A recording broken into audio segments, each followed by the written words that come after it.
Good morning, good afternoon, good evening, wherever you are in the world. My name is Ingrid Jones, and thank you for tuning in to watch Manny Pacquiao versus Jessie Vargas, the post-fight video, post-fight talk. Let's get straight into it. For those of you who haven't subscribed, don't forget to subscribe to the channel, and let's get straight into things. So Manny Pacquiao versus Jessie Vargas, post-fight thoughts. First and foremost, love Manny Pacquiao. I've been watching Manny Pacquiao box for many years, and you know, when he retired after the Tim Bradley fight, I was quite happy to see that he had beaten Tim Bradley convincingly. He looked very good in the fight, and I was thinking to myself, great, Manny Pacquiao is going to retire on a high, a good win against Tim Bradley. Unfortunately, though, and I say unfortunately though, Bradley, we know Pacquiao's come back to fight Jessie Vargas, and of course they've just finished fighting now. Going into this fight, you know, I've got to be honest and say I didn't want to see Manny Pacquiao back in the ring again. Not because I don't like Manny Pacquiao, but he's seen it often and so many times. Fighters come back after they've said they're retired, they've come back for whatever reason, they've come back, and it's not gone to plan. Pacquiao's come back, he's fought against Vargas, and everyone says Pacquiao looked sensational against Tim Bradley. I thought he looked good against Tim Bradley, but I think the strategy that Bradley put in place with his trainer, his overrated trainer, Teddy Atlas, where Teddy Atlas's ego was very much part of the plan, with Tim Bradley going forward, trying to knock Manny Pacquiao out, made him walk onto shots, and made Pacquiao look a lot better. If you look at the game plans in the two fights previously with Joel Diaz, that was Bradley's previous trainer, there was a different strategy in place. Atlas is all about ego, it's all about his show, screaming and shouting at the fighter, and even when you get knocked down, Atlas is screaming and shouting at you rather than giving you actually precise instructions as to how to win the fight. So moving on, we're talking about Vargas versus Pacquiao now. So as much as I didn't want to see Pacquiao back in the ring for the reasons I explained earlier, it was actually great to sit down to see a Manny Pacquiao fight against Vargas, who we know had rocked Timothy Bradley in the 12th round. You know, he won the WBO title, but you know, again, Vargas, a limited fighter, flat-footed, comes forward in straight lines, and was the sort of a fighter that would make Manny Pacquiao look good. Pacquiao's never looked great against counter punches or movers. Just look at his fights against Marquez. Yes, he won his fight against Marquez, but of course he also got knocked out by Marquez jumping in, you know, leaving himself open and getting exposed and getting caught. It seemed quite apparent in the fight against Vargas tonight that even though, you know, he got knocked out and he's come back, he's still making the same mistakes, overextending, getting himself caught with big right hands. And, you know, there were times that Vargas stunned him the same way that kind of Bradley stunned him, Vargas stunned him. And that's got to be alarming for Manny Pacquiao fans. And I'm just speaking true, straight words here. You're thinking about he's getting caught and hurt by guys who are not noted punchers. Okay, Vargas is not a noted puncher. Bradley's not a noted puncher. And you've got to think to yourself, if that was a noted puncher in there now, and you've also got to remember, Manny Pacquiao is slowing. His work rate is not, you're giving Manny Pacquiao a great disservice if you're saying Manny Pacquiao looked sensational. If you think about Manny Pacquiao 4 or 5 years ago, the guy is slowed. He's not putting the punches together like he used to. You know, he's going to 12 rounds. He's picking his shots more. And of course, at 37, you can't work it the way you did when you were 27 or 28 or even 30 or 32.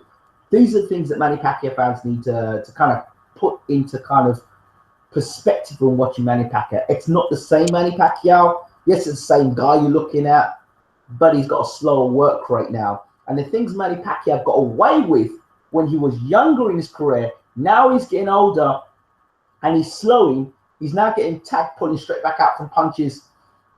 You know, he's getting caught with the right hand more because he's slowed. So his reflexes are not the same. You know, the way he puts his punch together are not the same. And those are things that Pacquiao fans need to be aware of we're talking about a guy now that's fought Vargas, a gallant champion, limited we knew coming in. And the other thing about Vargas is very flat-footed. Don't be fooled into thinking that because he looked decent, I'm not going to say he looked great, he looked decent against a flat. This is what you've got to say what it is, a flat-footed guy who's inexperienced at that level. Vargas is inexperienced at world level. When you talk about someone like Manny Pacquiao and the amount of fights he's had, you know, even in the 12th round when he buzzed Timothy Bradley, those are things we need to take into consideration. And I know a lot of people don't like straight words, and a lot of people don't want me to hype it up. Yes, Pacquiao looked good, but throughout the fight, I had my heart in my mouth. I was like, yes, Manny, just don't get clipped. Manny, just don't get clipped. And I would have never said that when he was fighting Margarito, or when he was fighting Cotto, or when he was fighting all those other guys. But since the Marquez knockout, I'm always concerned about him getting clipped. And then when he got hurt by Bradley in the last fight, I was concerned. And then he got clipped now by Vargas in those fights, and it shook him momentarily. And those are things that concern me about Manny. He's slowing. He's not the same fighter. A good performance at 37 years old for a very good pace. So, the scoring, I don't think that the fight was as close as many people put it out to. I think Manny Pacquiao won. I don't know. 8 rounds to 4 if you really want to give Vargas rounds as a champion. You see, the other problem I had with Vargas going into his corner, his trainer, there was no urgency by his trainer to try and get the win. It just seemed to me Vargas' trainer was like giving him instructions to stay in the fight, giving him instructions to survive, and giving him instructions to not win the fight. They were quite happy that Vargas had gone the point. Vargas, even at the end of the fight, went to touch gloves with Manny. Oh, this is a legend, Manny. Hey, Manny, let me touch gloves with you. Manny, yeah. There was nothing about Vargas to me that stated, I'm a hungry champion that wants to stay champion. I'm a hungry champion. It was like, I'm a champion that's just proud to be in the same ring as Manny Pacquiao, to share the same ring as Manny Pacquiao. When you're talking about guys like Keith Thurman, Floyd Mayweather, Errol Spence, not so much Errol Spence, but Keith Thurman, Sean Porter, Floyd Mayweather, Terence Crawford. These are all guys, the 4 guys that you mentioned in there, guys. They're guys that are not going to give a damn about being in a ring. Manny Pacquiao going to look to take his head off. Somebody like Keith Thurman, ask yourself the question: if Pacquiao's getting caught by Thurman, as Tim Bradley rightly said, if he's getting caught by those sort of big right hands by someone like Thurman who's got speed and power and movement, it's concerted. It's worrying. So for me, if I were Manny Pacquiao now and Bob Arum, I would swerve the likes of Floyd Mayweather and Crawford. 2 guys, counter punchers, movers, not going to stand in front of Manny. So if I were Manny Pacquiao, I'd look through the welterweight division and fight guys. If you want to prolong the career of Manny Pacquiao, if you want him to look quote unquote sensational, keep him away from movers. Keep him away from movers and big punches. So the Jeffrey Vargas thing is an idea. Guys that are flat-footed, guys like a Rios, what's his name again? Provodnikov, Pacquiao. There's a fight. The only thing with Provodnikov, he can punch. But Provodnikov can't box. He's flat-footed. He moves in straight lines. Sort of guy Manny Pacquiao can move in and out and to the sides with. Those sort of guys that he should fight. Keep away from anyone who's got good movement, good punching power, and good counter punching. So you're talking about guys like Crawford. Stay away from Crawford. So who knows? A Ray Beltran fight could happen. It's in-house. Bob likes in-house fights. Whether people will pay to watch Ray Beltran, I don't know. But Manny Pacquiao looked good tonight. But he doesn't seem to have learned from the Marquez knockout. Still jumping in and overextending himself. Good to see him getting a knockdown against Vargas. Exciting to see Manny back in the ring. The reasons why Manny's back in the ring, again, I'm concerned. Whether it's money, it's debts he's having to pay off with Bob Arum, I don't know. Those things always concern me watching Manny box. So I'm glad to see Manny's back in the ring, of course, because, Manny's he's a great fighter. He's a legend, and there's no doubt about it. People in the room, let's get talking.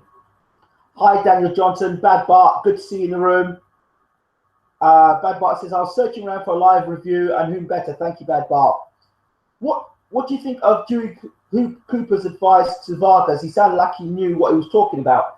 I thought his trainer lacked urgency. I think he thought his trainer was very he was saying all the right things all at the wrong time. He's like, well, do this and do that. At no point was he saying, you're the champion, you need to go out and fight like the champion. Manny Pacquiao is a champion. Manny Pacquiao is a challenger. But you may as well say he's a champion because, you know, he's the man, he's a legend. It's all set up for Manny Pacquiao to be champion. So for that to happen, you need to knock Manny Pacquiao out. So unless it was said behind closed doors, look, we need to go 12 rounds. There's no way that we're going to beat Manny Pacquiao on points. Or, you know, let's get to points. We know we can't knock Manny out because we're going to ruin Bob's plans up. So what we're going to do, we'll go to points, put on a good fight, but at no point do we go for 12 rounds to try and win the fight by knockout. It just looked like Vargas was in there to survive.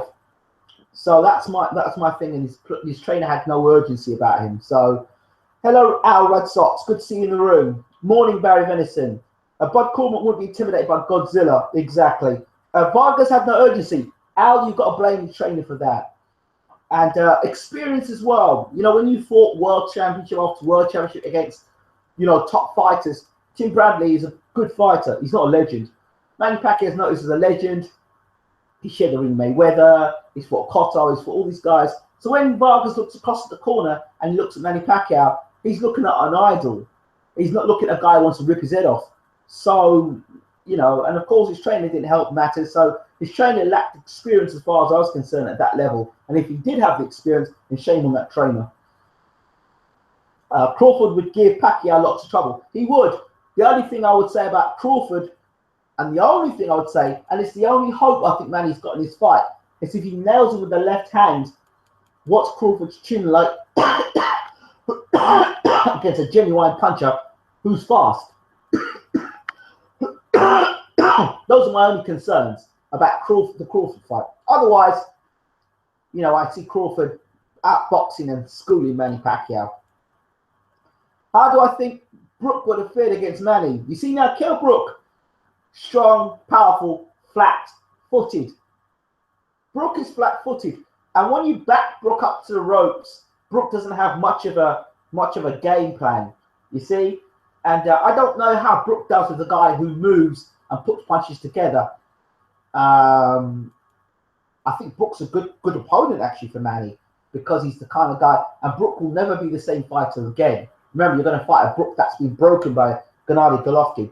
Brook will never, ever, ever be the same fighter again. Never, never. So I think that Brook versus Pacquiao, a good fight. Flat-footed. You know, Brook does throw shots, but you see the Golovkin fight, Golovkin came in pretty much in straight lines. Pacquiao's going to come at angles. He's got the nice straight left hand over the top. Pacquiao's got to be careful he doesn't get caught by the right hand, because Brook has got a good, nice, strong, straight right hand. But I think that Pacquiao's experience, his movement, could get him through the fight. I think it's another one of point wins. Al, how am I doing? I'm okay. Dealing with a cough at the moment. Vargas is a little too limited athletically. Reminds me of me trying to play basketball. Yeah, Vargas was limited. That was the plan, having Vargas in the ring tonight against Manny. I think, again, Vargas, flat-footed, moves in straight lines, doesn't punch very hard, perfect opponent for Manny Pacquiao. That's why that fight happened tonight, to be fair, people. And that's it. Don't be fooled by anything else, and it's an in-house fighter. Whether Mayweather, Pacquiao 2 can happen, the addition of Stephen A. Smith, yes, it's nice to hear him go back and forth with him and Max Kellerman, but does he work as a commentator boxing? I'm not so sure. For people who know Stephen A. Smith from First Take and the stuff he does with you know, American sports, that's great. That's fantastic. Whether Stephen A. Smith kind of comes across the same way in the boxing world as commentary, I'm not so sure. I've kind of gotten slightly annoyed with Stephen A. Smith because, for me, I'm not being funny, but you can see that Stephen A. Smith is very much in bed with Floyd Mayweather. So I don't know if because Stephen A. Smith is working with Top Rank now, that's kind of like a backdoor to having Floyd Mayweather kind of have that. If there's any negotiation between Floyd and Pacquiao fighting again, that possibly, because obviously Floyd doesn't like Bob, Stephen A. Smith and Floyd get on together. I don't know if it's that. You know, you had commentary, you had Stephen A. Smith, Tim Bradley, and was Brian Kenny in commentary as well? I think he was. So it was interesting that the mix there, why that was for Top Rank, very, very interesting. I thought it was very, very interesting. I'm not sure about Stephen A. Smith as an announcer for boxing or a commentator for boxing. I'm not sure. I found him annoying, to be honest. I don't mind listening to Stephen A. Smith's rant on YouTube. I can switch him off. But for boxing and commentary, no thank you. When you've got the guys of like, when you've got the likes of what's his name? Paulie Malignaggi commentating and being part of the commentary team. And, you know, you've got great commentary teams with Showtime. And, you know, Stephen A. Smith, I'm sorry. And I knew he was going to make the crossover, but he doesn't do it for me. And I think he might be one of those guys who are going to be out there just to be controversial for controversial sake. And I always get the feeling with Stephen A. Smith, he's controversial for controversial sake. And you just knew that he was going to drop the Mayweather thing. And even with Manny Pacquiao's conversation, you know, he didn't want to mention the Mayweather name for any reason. He didn't want to talk too much about Crawford. And for me, that was kind of disappointing because it doesn't give the fans something to really bite at. Oh, another Mayweather fight, a potential fight with Crawford. What are you planning to do? I'm going to ask Pob. I'm Pob. Everything's Pob. So, you know, and to me, that just re-clarifies my point I was saying beforehand about, it goes back to my point again about why Pacquiao's still fighting. And I still think that it's because Manny Pacquiao and Bob Arum, maybe Manny Pacquiao owes Bob some money. So these announcers, Stephen A. Smith and Brian Kenny, were garbage. I thought Timothy Bradley was pretty good, carrying most of the show. Yeah, Bradley's good, but Bradley's the fighter. He's the boxer. So Bradley was good. Interesting to see what Bradley was talking about, how he'd like to see Keith Thurman versus Manny Pacquiao, and how he'd like to see a puncher hitting Manny on the chin. I'm not too sure if that's what Manny Pacquiao fans want to be seeing. I'm not too sure if that's what Bob wants to be seeing, to be honest. An Al Heyman fighter knocking out his cash cow. I'm not really sure that's what Bob wants. Tim Bradley had his own agenda there when he was talking, and he kind of, you know, he was honest about what he was saying. He was open about what he was saying, but you know, I wouldn't want to be seeing Keith Thurman and Pacquiao fight. If you want to see Pacquiao's career move up, keep on. Stephen is more of a button pusher, tries to get on people's nerves, says Al Red Sox. I agree with you there. His attempts at straight color commentary tonight was embarrassing. I have no idea what Brian Kenny was doing. Yeah, Brian Kenny was part of Showtime before my man Brian Custer came in and took over the role. And for those of you who haven't seen it, check out my interview with Brian Custer on Bayloric TV. Check it out. Brian Custer, the new host for Showtime, he's been there a while now. I think, again, I'm not too sure about Stephen A. Smith. I really am not sure about him. Our Red Sox fans, well, take care, everyone. Health and happiness, agreed. Bad Dart, agreed to you. Same to you, man. Russ Clark, 222, good to see you in the room. People are saying it was a robbery, LMO. Laugh at the hate you made is ridiculous. No, it was no robbery. It was a clear-cut decision for Manny Pacquiao. If you're the champion, first of all, if you're the challenger, you have to beat the champion convincingly. Manny beat the champion convincingly and scored a knockdown in the process. If you looked at that fight, honestly, it was like Vargas was the challenger and Manny was the champion. And in all honesty, that's what that fight was. Vargas was the challenger and Manny was the champion. That's all in honesty, right? Check out 78 Sports T said it was a robbery. No, that wasn't a robbery. That wasn't a robbery, man. Come on, it wasn't. As far as I'm concerned, Manny Pacquiao won that fight convincingly. Okay, if you're going to give Vargas rounds, 8 rounds to 4, if that, Manny Pacquiao scored a knockdown, landed the heavier, cleaner shots. Yes, Manny Pacquiao got caught with some good shots. And a bad bar. Yeah, right. Vargas may well as well come out as a challenger, to be honest. I'm speaking straight words. I'm not going to sit here and beat things up. Manny Pacquiao did okay against a reasonable opponent. I would, if you're going to sit down and say Vargas is an elite opponent, I'm going to say no, he wasn't. If you're going to tell me Tim Bradley's elite, I will say yes.